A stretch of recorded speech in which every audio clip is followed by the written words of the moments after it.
Alors l'étude porte sur l'installation du nouveau-né grand prématuré en incubateur. Notre étude a débuté en janvier 2015 et a été financée par l'appel d'offres interne de 2014.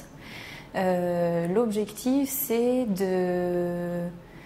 d'évaluer le taux d'installation des nouveau-nés grands prématurés, c'est-à-dire entre 26 et 33 semaines d'aménorrhée, dans le service, en utilisant la technique qu'on utilise habituellement, en vérifiant que les recommandations de bonne pratique sont bien respectées.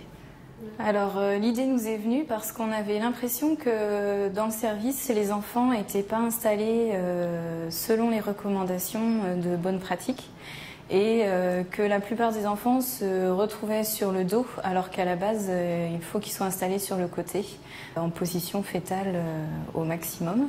Et du coup on a voulu faire un état des lieux de ce qui se passait dans le service pour pouvoir améliorer notre prise en charge.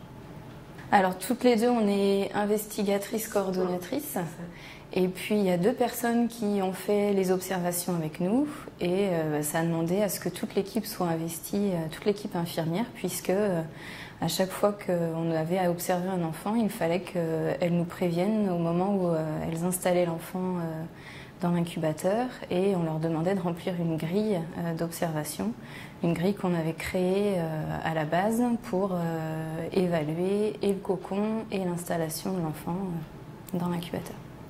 Donc on nous a financé à titre de 15 000 € par l'appel d'offres interne 2014. Ce financement il nous a permis de débloquer un 20% infirmier et ce 20% ça a apporté une souplesse dans le planning qui a permis de nous détacher sur une journée entière pour faire nos observations. Il y avait également des observations sur les temps de nuit, d'où les 2 investigateurs qui étaient sur l'équipe de nuit. Cette partie de financement, elle compte aussi après pour l'analyse des données et puis le restant va aussi servir à la publication.